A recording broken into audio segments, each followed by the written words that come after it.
Hello everyone, welcome back to Intuitive Conversations with Tamara and Chantel. I'm Chantel Neufeld. I'm Tamara Franz. And today we're talking about how good can it get? Right.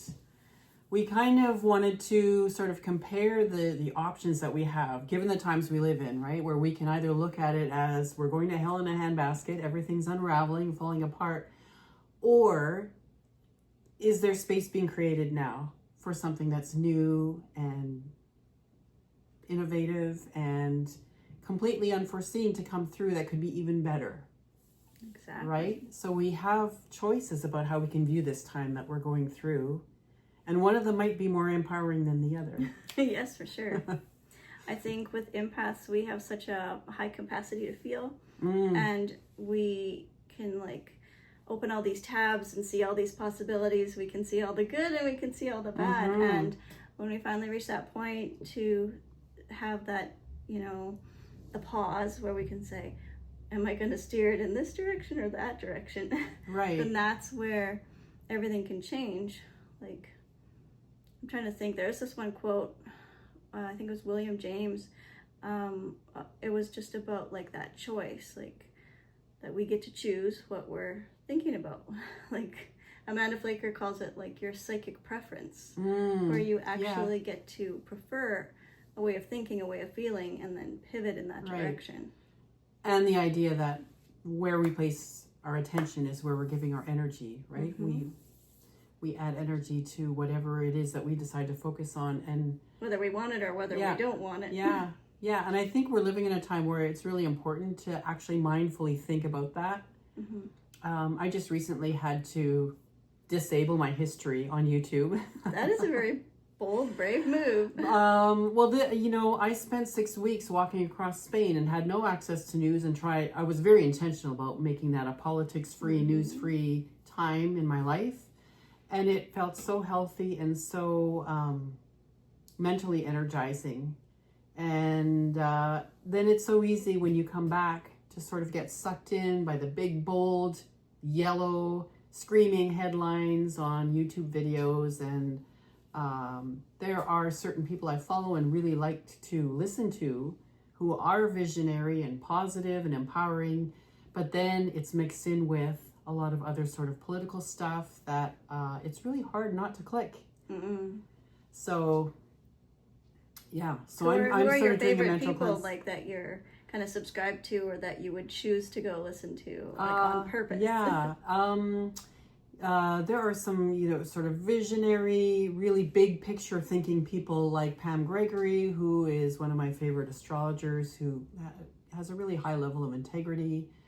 Suzanne Giesemann, I've mentioned these people before. Nancy Rebecca is another one, an intuitive teacher who is really solid, grounded with the background in nursing, and all of these people just really solid.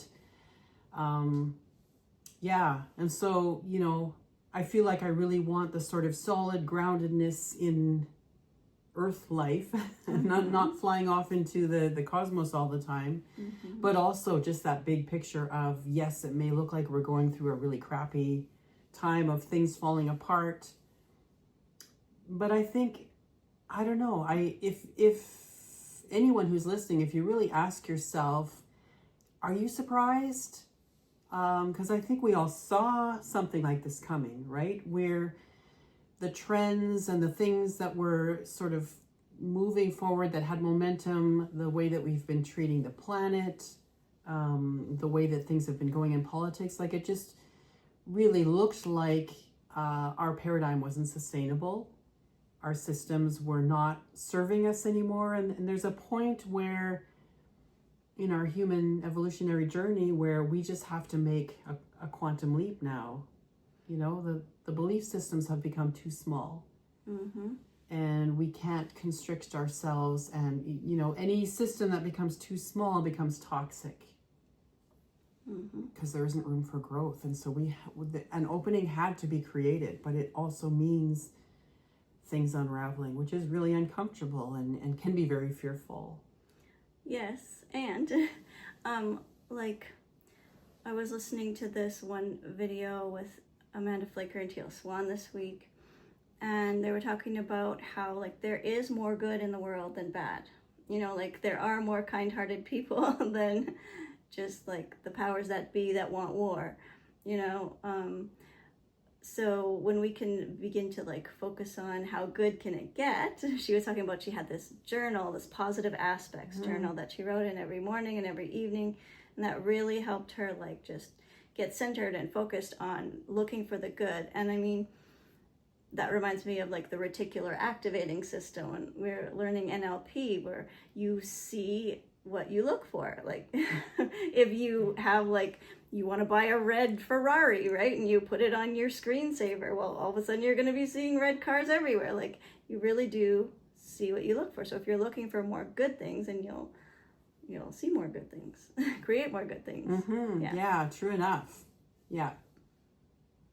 And I think it's also a question of, what level do I want to be operating at? Whether you call that vibration or whether you just call that a mind frame, right?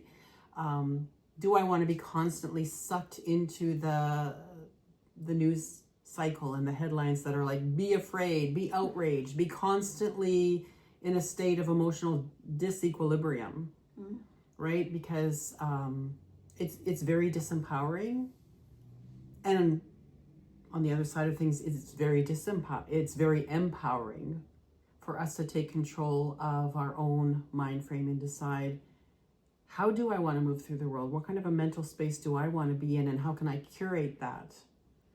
I know it sounds a little woo-woo, but it is Halloween, and so Amanda Flaker has this thing about calling out spirits. Like if you notice you having like a lot of fear-based thinking, to call it out and be like, I see you over there, fear, like I rather I don't want to entertain you in my home. Like I'm going to call in, the spirit of joy, or the spirit of, whatever spirit you wanted, creativity, but to call them out, like call out beliefs, call out these feelings, and then pivot towards what you prefer and call in the spirit of whatever it is that you want to create or what you want more of. That reminds me of Elizabeth Gilbert, right? And not long ago we talked about her similar response to fear is, I know you're going to ride with me, but you're going to be in the back seat, right? And it's my creativity or my curiosity and I that are in the front driving the vehicle. So, and it's like it's not about resistance; it's about like transmutation. I feel like you can't just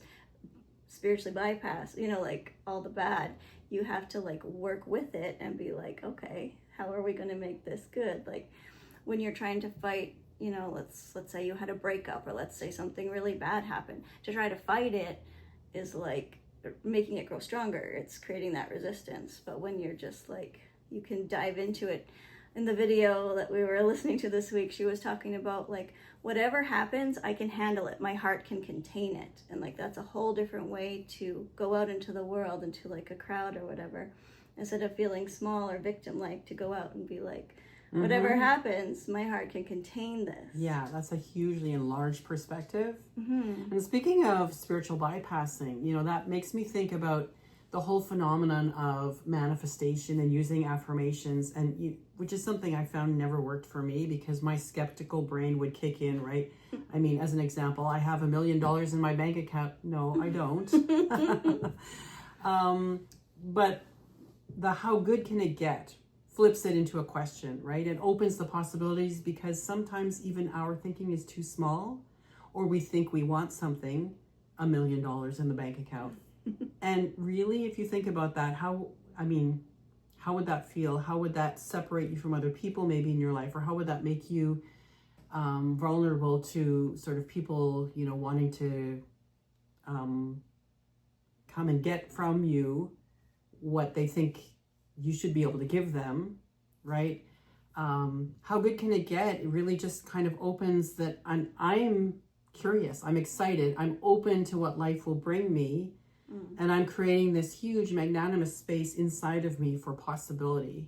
To like kind of co-create with life. Yeah. And that's a question that comes from Cynthia Sue Larson, who, look her up. She's a fascinating person with a background in physics, high-level academic, but she lives a life where many interesting things happen to her, which are highly unexplainable by our conventional laws of physics.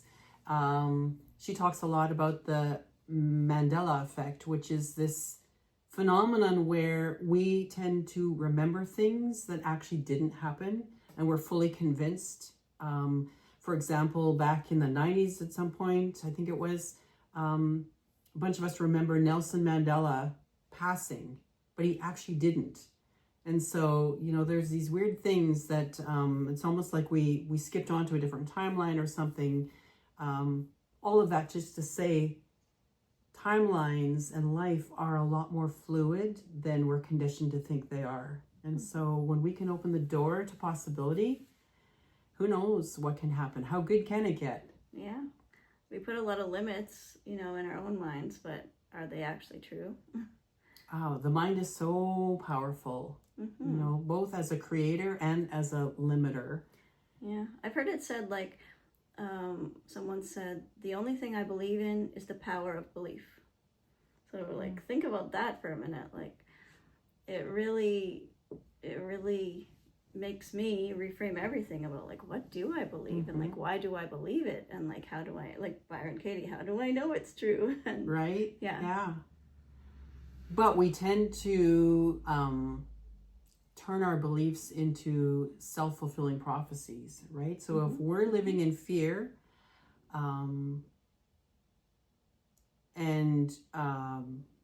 if you're surrounded by, as we are, conservative belief systems that tend to engender fear, it's very hard not to have that confirmation bias, right? The world is falling apart. Everything's, evil and getting more evil. And it's hard to believe that we have the power to change things just by the way we frame our mindset. But Wayne Dyer always used to say that when you change the way you look at things, the things you look at change. So how good can it get? Just a simple question. I've posted it on my bathroom wall and on my bedroom wall, just because it's very easy for me to go into the sort of the negativity or being affected by what I'm hearing around me. And so to sort of take control again. And not that I want to be in an airy-fairy wishful thinking kind of world, but it's more like I want to open that door. And it's not only big picture, like it's not only like worldwide world leaders like that. It's just your everyday life, like your family life or your circle of people and the drama that can ensue, right? There's good and bad in that small, in our small circles too. And so it's really up to us to realize that out of anything can come something good, even if it seems bad. And to think even smaller, like just my inner landscape, right? Just that your mood or whatever. Like just how good can it get? And when I was listening to Cynthia Sue Larson the other day with that question, she gave the example of a man who had a diagnosis and it was looking pretty bleak. I mean, he had to go for a specialist appointment and he was, using that, how good can it get? And even in the beginning, if you start saying it and your mind wants to override and sort of live in that space of catastrophizing, it's a question, right? It's not a statement. It's not that you are creating a fantasy. Yeah, it's not an affirmation. It's a question. Yeah, it's just creating that little opening. And when he went for a specialist appointment, the results came back that whatever it was that had been diagnosed was now, he was completely free of it. So, well, I mean, you've had some of those situations yourself with your cancer journey and imagining the good things. Like even when you were getting chemo, you were imagining good from that. Lots of visualization work. Yeah. But I wish I'd had that question, how good can it get? Right? Because you had a form of it. Yeah, it just creates that little tinkle of excitement inside, right? How good can it get? And I can't even imagine. So it's not even that I'm going to create a scenario. It's that it's like a trust fall, which is my word for 2025. Yay. Trust fall. That you're sort of putting yourself into, you're just letting yourself fall back into arms that are larger than you. Nice. Knowing that, there could be all kinds of great things in store. And I truly think that humanity has evolved to a point. I mean, we went through the social movements of the 60s and the anti-war movements of the 70s. And there's a quote that I used to say to my kids: a mind stretched to a new idea never shrinks back to its original dimensions. So even though we seem to be going through a time of real regression, we've seen a better future. We've seen a future of greater equality, of greater compassion, kindness, all of that kind of thing. So as a humanity, why would we allow ourselves to be shoehorned back into a very fearful dominator paradigm? I feel like we have all the resources and inventions that we need, and more will be created, but we have a lot. Like everything that we need for sustainability is already here, and we just need to learn to work with it. Yeah. My word for the year was words. Take up more space. And I have been taking up more space. I moved into my basement and took up the whole thing. So I have my own apartment. Awesome. I invited Tamara over There you this go. week, and yeah, we had a fun time in my own little space, and I was so happy. Yeah. So how good How can good it get? can it get? Right? I'm going to be renovating and It's decorating. just the start. And, Yeah. I'm excited. Fantastic. So maybe try that out. How good can it get? You know, adopt it as a mantra and say it a few times a day and just see what it changes inside of you, even if there is no tangible, outer change immediately. It might just be that it opens a little door inside somewhere. Well, it takes away the resistance that we have to some things that we might have had a bad experience in before. Like if we went through a breakup or we're starting a new job, not mentioning any names, and you mess up the first couple of times, and then you go into your next thing with how good can it get, and then it's like you don't feel that resistance in your body. You're just like, whatever happens, my heart can contain it. Right. Yeah. Anything else you want to say on the subject, or? I don't know. I think we've done a pretty good job. I think so too. Alrighty. So how good can it get? Let us know if you try it out and how that feels for you. We'd love to hear from you. Until next time, keep following your heart song.